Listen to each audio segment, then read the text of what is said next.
And there we are doing it. Okay, so welcome YouTubers. We're going to do a quick demonstration about the texture collage thing. So I'm going to change my camera. We're doing this in class, changing the camera to the other camera. Hey, there we go. We have the workspace illuminated. This is fantastic. So I'm going to get that stuff out of the way and move the camera just a little bit. Now I have to turn off the lights so that everybody can see what I'm doing on the screen in class. All right. I have not quite completed everything I'm supposed to do. So the project says take a piece of Bristol board or watercolor board, whatever you've got. Put the template on there so that you got our 6 by 8 inch working space on there, our compositional space. I'm not going to do that because I don't have time. And then try to come up with something that's a bunch of different textures and make the shapes interesting and different. Okay, so here I have collected a bunch of actual textures just out of the edge of the woods here. I've got this wonderful little piece of branch thing that I might be able to use. I can cut this up and make it smaller, or if it's a really interesting shape, I might just use it the way it is. I've got this lovely little branch thing. Now the problem with using live branches is that they're going to dry out and die and turn brown. So this is going to work for about a week and then it's going to be dead and gone. It's also difficult to glue these things down onto the surface because they're so three-dimensional. There's very little surface area that actually glues down to the board. So it's kind of nice to find yourself a branch that actually lends itself to laying flat. In this case, this is a piece of cedar. Hey, you guys, I need you guys to up here. So flat branches will lay flat and glue down more successfully in this stuff. Those were pieces of actual texture. I found a wonderful piece of something that is pretty nasty because it is chicken wire, but also it's see-through. And so we can actually get some interpenetration or transparency kinds of things with forms. So I can put one thing over the other and I can either overlap them like this, or I can overlap them completely and put somebody in a cage if you guys are really into that kind of thing. All right, so we're going to keep that handy. I was working on an abstract texture, something that I would actually draw myself as an artist, cut it out and then put it in.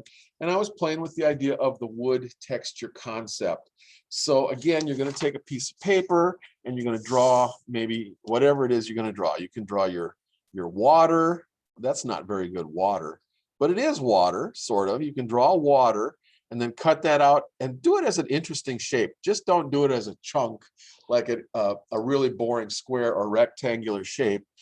But get the water to flow or something like that, like in a long S curve or something like that, and cut that out, because that's something that could wind its way through the composition. When I was doing the what is it that I'm working on? Wood texture. I like to start with a knot.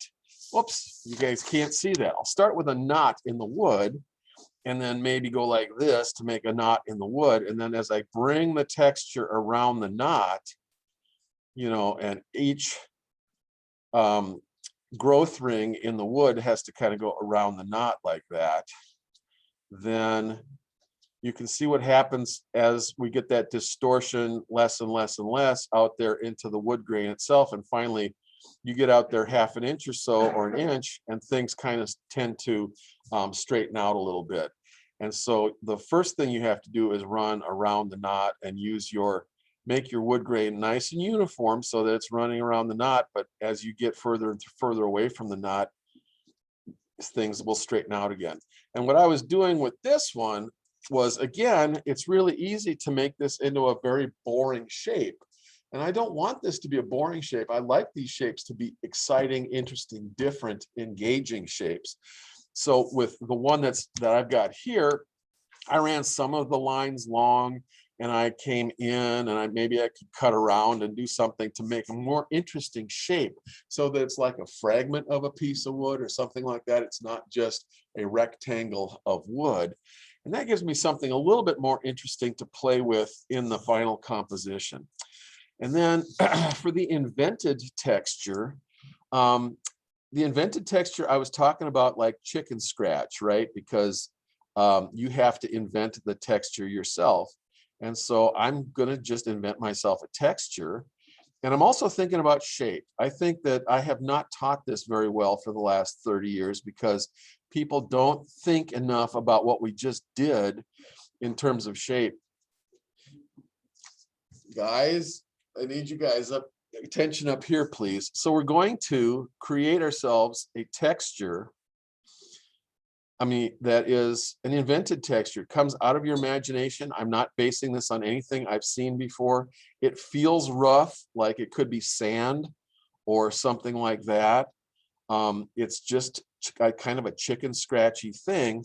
And I've done it in a different kind of a shape that is a long, kind of a flowing, twisting shape that I can cut out of the paper.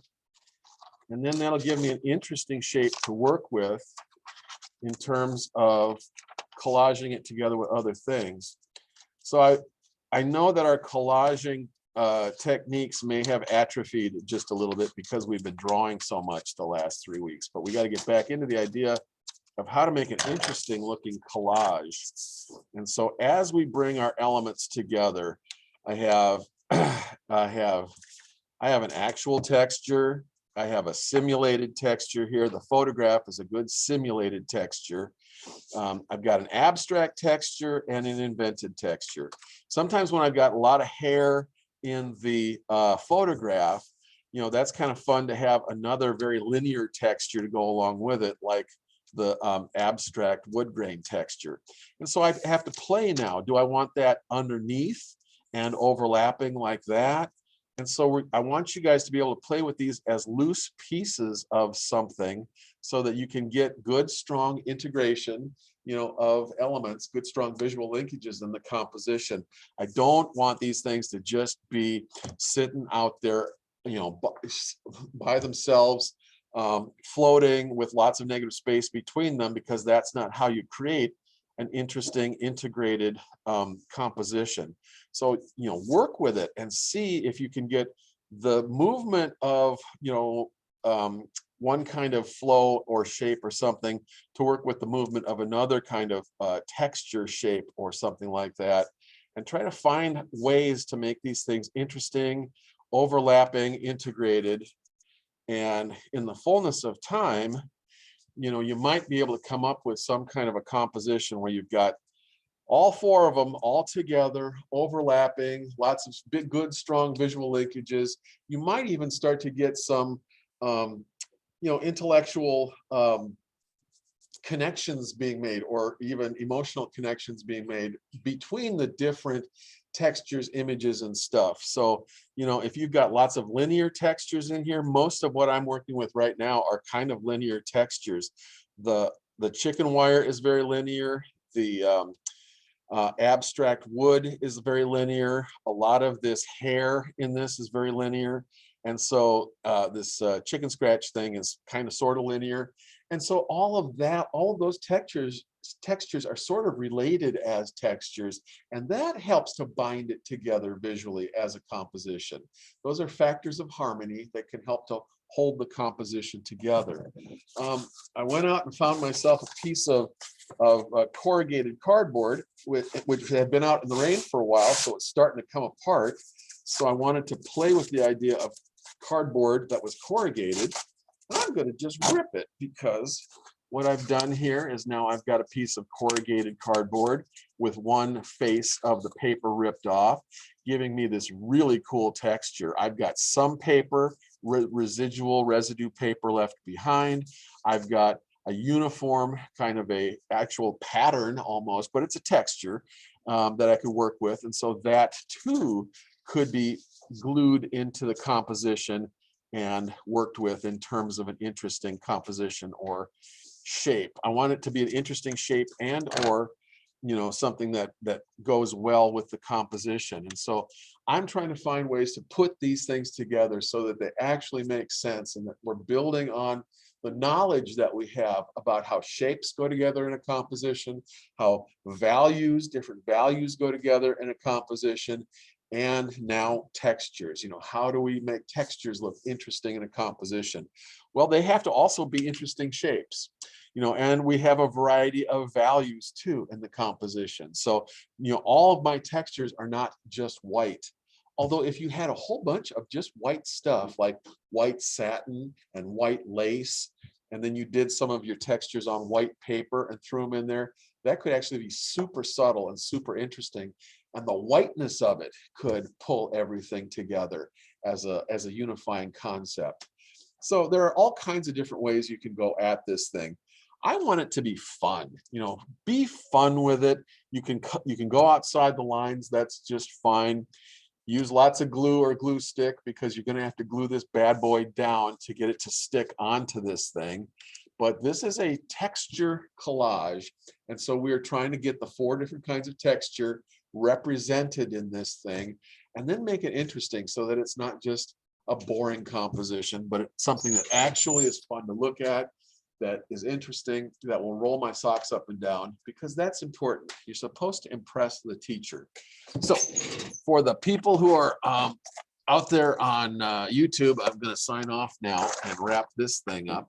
So coming back to my stupid face video, and I'm going to say thank you for joining us. And that's the idea of the texture, and goodbye for now. And so goodbye for now.